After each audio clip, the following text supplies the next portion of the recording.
prédateur économique, dirigé par le président Patrice Talon, vient de franchir les limites de l'infamie en faisant kidnapper de manière brutale une mère de famille qui se trouve être mon ex-compagne.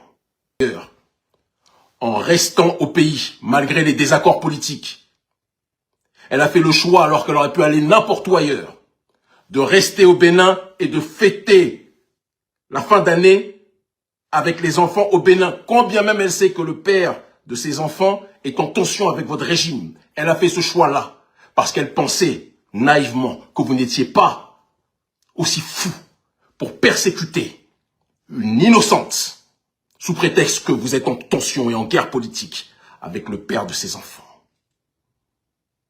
S'il arrive quelque chose à Natou Pedrosa Kombi, nous serons des millions à ne jamais vous pardonner. Je serai en première ligne sur cette réalité. Cette femme est malade, elle doit se faire opérer.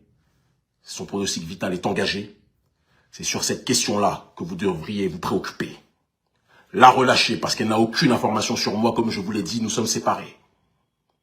Libérez-la. Si vous ne la libérez pas, vous devrez en répondre moralement devant l'opinion publique internationale. Le Bénin libre ou la mort, nous vaincrons. Je vous le dis avec simplicité. La justice sociale finira par être propagée. Le droit pour le peuple de pouvoir décider de ce qu'il veut finira par être matérialisé. L'exclusion systématique de l'opposition finira par cesser.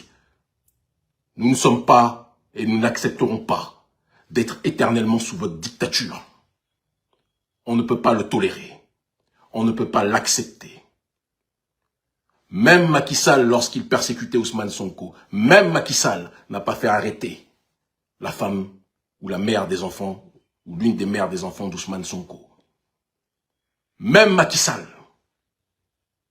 Ce que vous faites là, Patrice Talon, c'est du domaine de l'inédit.